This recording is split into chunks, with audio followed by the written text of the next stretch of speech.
is 19 hours 02 GMT or 7:02 p.m. and you are tuned to Kwasa TV, and this is the feed with me, Muftau Nabila Abdullah. Tonight we are talking about the procurement institution that saved the country 1.9 billion Ghana cedis between April 2017 to December 2018, according to the Chief Executive Officer, Mr Adjenim Boateng Adjei. But on August 22, 2019, freelance journalist Manasseh Azure came out with an investigative piece that revealed that the Chief Executive Officer, who was affectionately called A.B. Adjei, was engaged in conflict of interest as he set up a company and he was the majority shareholder of that company. The company was called TDL, Talent Discovery Limited. According to Manasseh Azure Awuni, TDL won government contracts and they were selling these contracts. So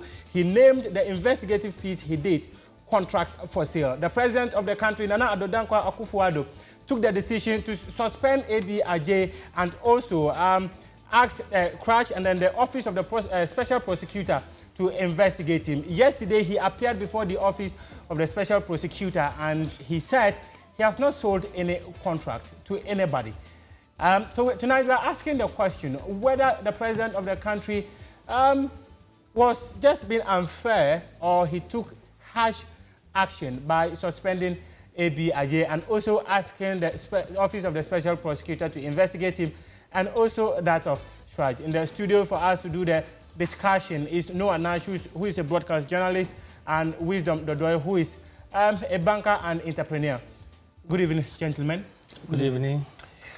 Was the president very harsh to suspend A.B. Adjei as he appeared before the Special Prosecutor and said he has not sold any contract? Wisdom. I think it showed a leadership. As a leader, when this kind of information comes to you, the first step is to let the person step aside to allow the system to work. So he has taken the step, make sure that the minister or the person involved go on suspension or step down to allow the person to go on. That's the step he must take. And I believe that what he did is the right way. Before I come to Noah, let's listen to A.B. Adjei when he spoke to Manasseh Azure Awuni after his findings. Manasseh gave him the opportunity to respond, and let's listen to what transpired between the two of them before Noah Nash will have his say.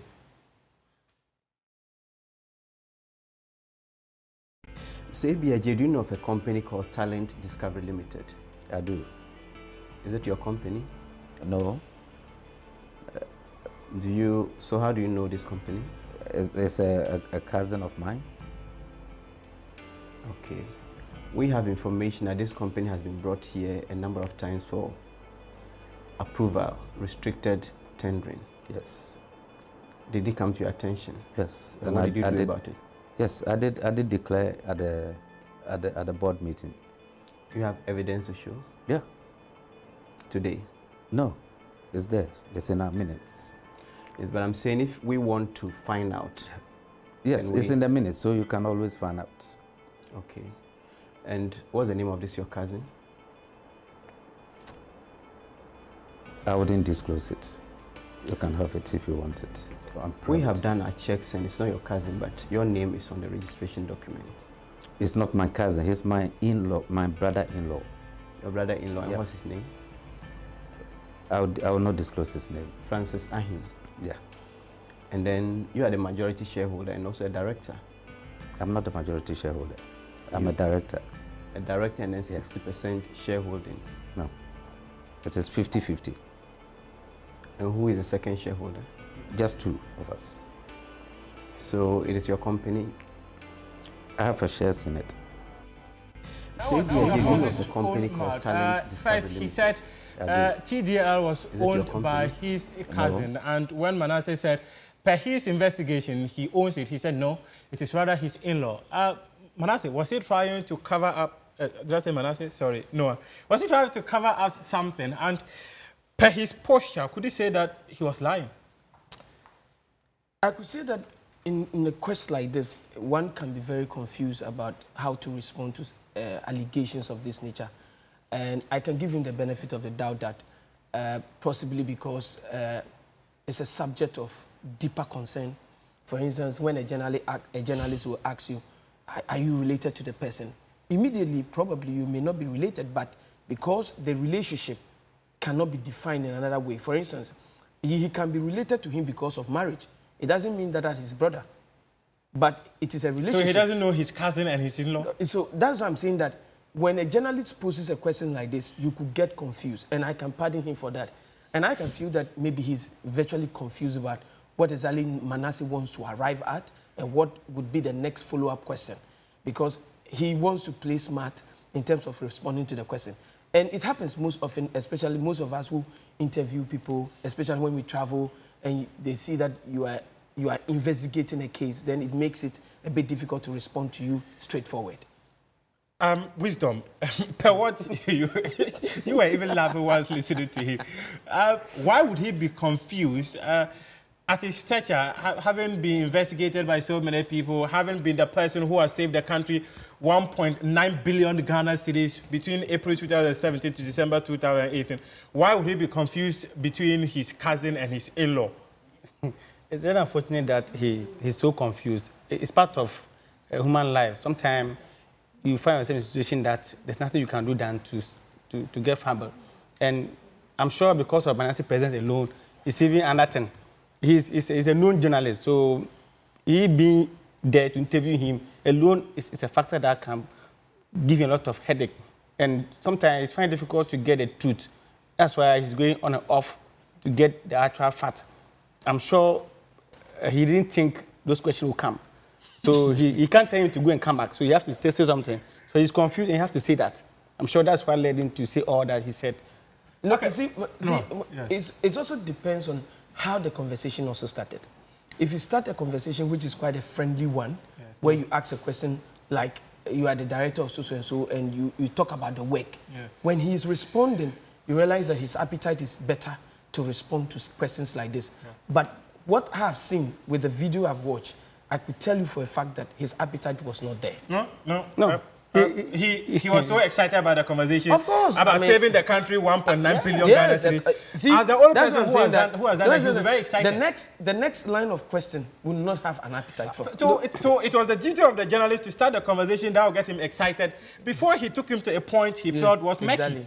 You know, at the point that Manasseh mentioned, I'm investigating a case, that alone changed the whole thing. Yes. Because I'm here to investigate you on a contract. Already then you start thinking about it. Yes. You know what? Let's listen to A.B. Adjei's lawyer. When he appeared before the special prosecutor yesterday, he came out and told journalists that this was just a fabrication and that they have not sold any contract to anybody. If anybody has bought a contract from them, the person should come out and tell them that the person bought. We've been here and they've asked us questions and nothing has happened. We don't know anything about AB, Molly. Well, whoever has bought a contract from us, that person should come out. Say contract for sale. Yes, so the person who has bought a contract should come and tell us that I bought a contract from TDL. We haven't sold any contract. Manasseh Azure Awuni said he introduced a company called Kedra and that your organization, the organization you represent, let him show a signed contract that TDL has entered into an agreement with his company. Let him show it. He said he paid 5,000 cedis. It doesn't matter where he paid money to. He can go ahead and pay money to people on his way. Has he paid money to TDL or because he's seen a receipt issued by somebody in the name of TDL, so he has an evidence to show that he has paid money to TDL? TDL is a company, it has a chief executive, we have management there. So who did he pay the money to? He's not ordinary somebody, he's a general manager. He paid money, he went to the company, paid money to a manager of the company, he paid money to a boy who is working there in the absence of the CEO, and by that he can come. For instance, you can come to my office or Bominter & Co. and come and have a deal with my clerk and bind me with a deal.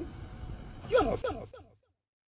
Was it wrong, Wisdom? You just heard the lawyer, Mr. Obuor, there, saying that he gave money to a boy and now you're binding the CEO of PPA into it. Was it wrong in the first place for Mr. Adjenim Boateng's name to come into the conversation?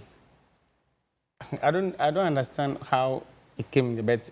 I'm sure as a lawyer, you have to defend his client. So he will say everything possible to defend the client. And I'm sure he's doing what he's supposed to do. But he's paid to do that, and he has to do that. But can we provide any evidence that there was a contract signed and that the person bought the contract from TDL? I don't think for him, he has said what he wants to see, and that is his side of the story. And I'm not sure we need complete documents before we can verify the case. Sometimes the comment from the person and what went on, we don't need to get complete document before we can establish a fact. What went on, there's a video to prove it. If you think maybe the video is not enough, there can be an unedited version. No, this brings me to the point where he just mentioned that if the evidence is not enough. We saw the Galamsey documentary that was put up by Manasseh Azure and Mr. BC was mentioned in it. The Office of the President wanted the raw footage before they could take action, and they never suspended him. He just decided that he was going to recuse himself for investigations to go on. But at this point, or in this conversation, Mr. Adjenin Boateng was suspended without giving him even the benefit of doubt to defend himself. If you look at what actually transpired in this particular conversation in terms of documentary, yes, most of us who do documentary, we understand what Manasseh did. Yeah. He was caught on tape, admitting to the fact that he's even a shareholder of the company. Yes. That alone is a first point. Now, as a shareholder, he said the young man in his office, they both have percentages. So which means that he knows the young man. So he cannot, the lawyer cannot say he's just his boy. Even if he says his boy, he's a shareholder who is his boy. Secondly, one other thing we should also identify and also understand in this documentary is the fact that there was an exchange of money, which is Manasseh gave out money to register his company or his company, proposed company, yeah, with his friend, the partner investigator, to that company. Yeah. And then they had that discussion. That is how come that he was able to be given documents to show that there were existing contracts that were valid. These contracts were also given to Manasseh, who also verified it, did verification to prove that these contracts were legitimate. Now, what makes it funny with the lawyer is that he is speaking to journalists and feels that he has to bully journalists, forgetting to know that he cannot make the comment he made to those journalists in the competent court. Because the truth of the matter is that, yes, we have not established that a contract has been sold, but your client, the gentleman in TDL's office, yeah, exchanged money, yes, took contract documents and gave it to the young man who gave him the money, yes, which was evidential, yeah, and later on subsequent meetings they had also proved that there was something like this. Now, to me, I felt what the Galamsey documentary did to the other young man was Bisu recused himself, which was perfect. He could have also done the same without even allowing the president to even get in there. The president did not even give him the opportunity to even do that, because the firing just came within less than 24 hours after it was aired. One, in watching the video, it was enough, enough justification for the president to take that bold decision. And I will still support the president for that decision.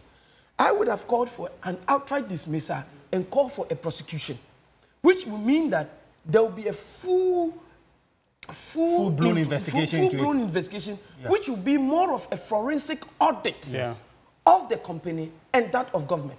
Look at it. This is the same young man who gave document to show that he has a contract with Ghana Water Company, yes, Education, Ghana Cocoa Board, Port and Harbours Authority, Works and Housing, Special Initiative, where you could see that the opposition, NDC, were complaining bitterly that the Special Initiative projects, yes, were at a slow pace. Some were shoddily done. If you look at the road contract he has with the Ministry of Roads, yeah, in some of the constituencies that I went to, I can agree the reason why sometimes when our existing president, yeah, tell us that contract has been awarded for a job to be done, and we still don't see the sign, this is a clear cut of what has been delaying, okay, most of the project. Okay. And it makes it difficult. Okay, you know what? We need to go for a break and come back and still talk more on this, because I seem to agree with the lawyer that if there's no document, the substantiation that I've sold a contract, I cannot be suspended for something you cannot substantiate. We need to go for a break and come back and still talk more on this. My guys in the studio will break down the issues for us to understand what actually Mr. Adjenin Boateng did to merit the suspension and being investigated by the Office of the Special Prosecutor and that of Crouch. We'll be back in a jiffy to do more discussion on this topic.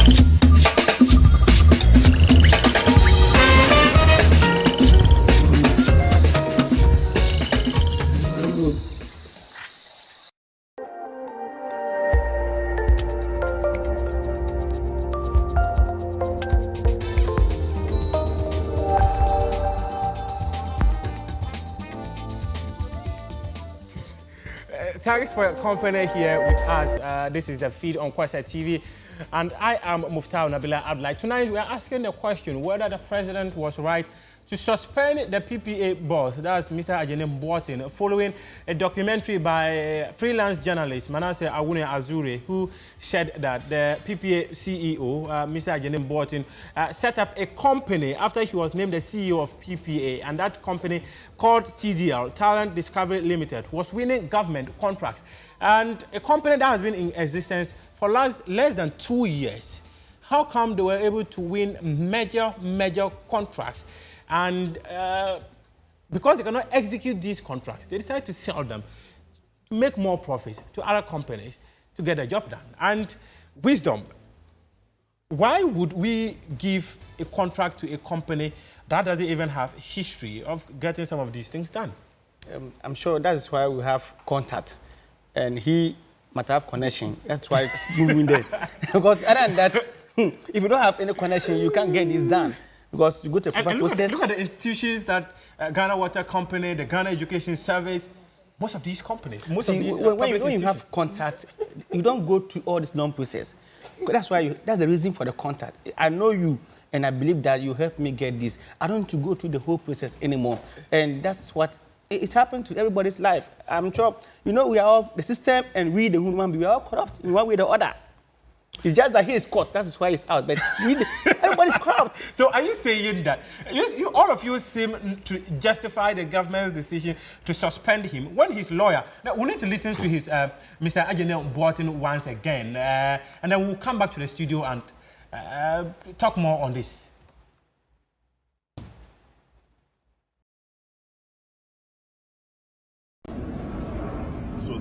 You see, you are shocked. There is nothing there. So your client, what has your client been telling you? This is another fabrication in this country. How is there fabrication? It is because it is. That is an interview that they change it. That's nothing. What do you mean by they change it? You can ask B Molly and find out whether they know TDL. Find out. Don't even ask me. You won't believe it. So find out from B Molly whether they know TDL. It's a conflict of interest situation, sir. That is what has been. Where is the conflict of interest? Where is it? That your client sits at the Procurement Authority as a boss, but also has a company which goes through the PPA, which has to give it clearance. How do you justify these two or reconcile these two? You have a company that is dealing in procurement, that is supplying goods, that is registering or doing business in the country. He's a shareholder. He has resigned. It is on record. When did he resign? It is there on the record. When did he? Find out from the record. The one who publishes should bring it out to Ghanaians, including myself, because I also read it and I condemn an innocent person. I read it. I heard it like the way you are going to hear it. I believe him until I had a brief, and I was shocked, and I've been shocked till now that we only discredit people. I'm even afraid of myself. I don't even know what you're going to say. Counsel, does your client regret any action he took? He regrets the way you have tarnished his image. He has not taken any legal action. We have been here. We will continue to come, and you will see whether there's going to be anything. You see, three key important things he mentioned in that interview. First of all, he mentioned there was a mention of conflict of interest, and if you read Article 78 of the Ghana Constitution, it talks about people who occupy public offices, and it is spelled clearly for ministers. And he also talked about how this investigation is not going to go anywhere. And that is a fear most Ghanaians have. Wisdom, do you think that this is just something we're just throwing into public eyes because there isn't going to be anything substantial coming out of this? I'm sure he making that comment, he might have had a foundation for making that comment. Maybe he have a strong fact that he thinks maybe the court will not have anything to do with the gentleman. Officer of the Special Prosecutor. Yes, that is what he's trying to say. But he's a lawyer, you know, you have to see what he will say to defend his client, and he's doing what he's supposed to do. But you shouldn't forget that there are a multitude of Ghanaians watching him. The comment he's making is a public, he's speaking to the journalists, and he's going out. Most of us are looking at this our leaders, and whatever they are doing, it will impact. Tomorrow will not be there, and the generation will have this mark to be there for them to see. We should be very careful with the comment we make and how we treat people. Noah, he said fabrication, conflicts of interest, and that his client had resigned, though he was not able to indicate when he resigned, and he said that this is not going anywhere. The truth of the matter is that if you look at what has really happened, for me, it's a sheer joke from a lawyer. I mean, a sheer joke? Yeah, it's a sheer joke. I mean, he just wants to tell journalists that we are dealing with the thing in a softer way, and we are talking to the special prosecutor, thinking that the special prosecutor is just a small boy to beat around with without understanding the law. But if you look at it from that critical point of view, there is no way that his client can be exempted from this particular crime. Because, you see, I have said that this is a practice and a norm that a lot of people have been doing, a lot of companies have been struggling with. That is why if you watch it carefully, very, very carefully, you realize that people have been mentioning that they have done contracts and they've not been paid. And if you look at the person who claims he has won the contract, the person cannot own a company, but he has executed a contract job. So it tells you that this is exactly what happens in the system. Even though it is illegal, what the client have done, what they've done, they've sold contract to people, giving it out.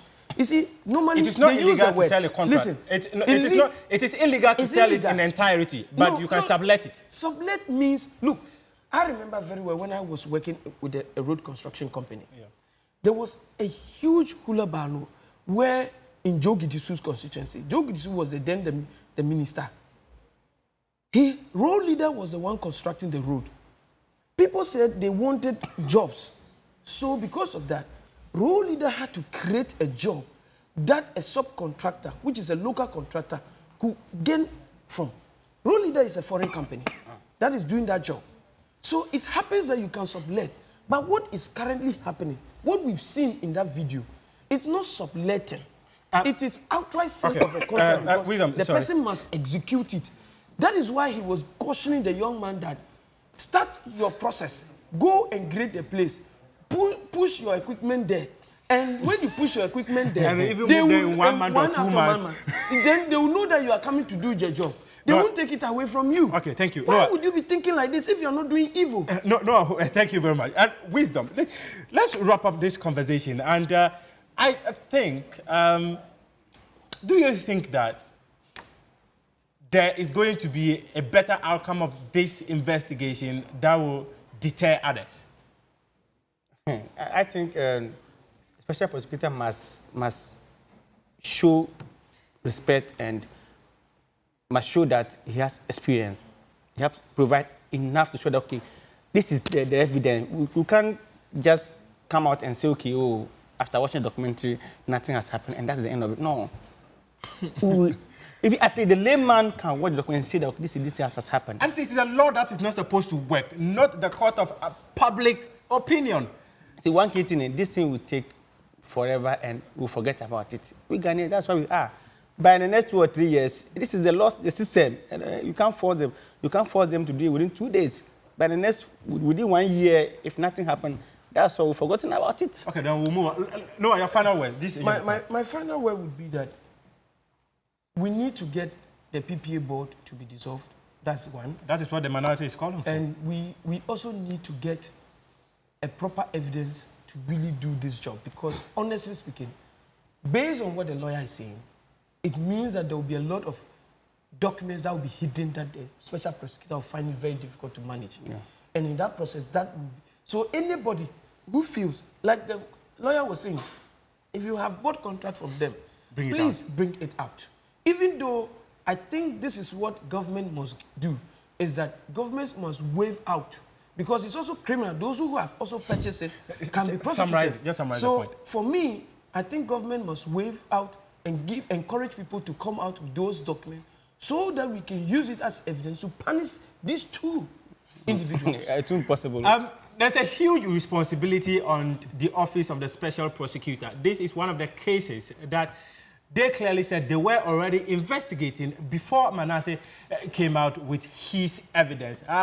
My panelists who were doing the discussion on whether the government or the president took a harsh decision of suspending the PPA boss or the PPA CEO, Mr Adjenim Boateng, they all unanimously seem to agree that it was the right action taken by the president. But the end result is what they are all afraid of. It's been a pleasure coming your way this entire week with the feed. We'll be back here again next week, Monday. A pleasure to always be here. Have a good evening.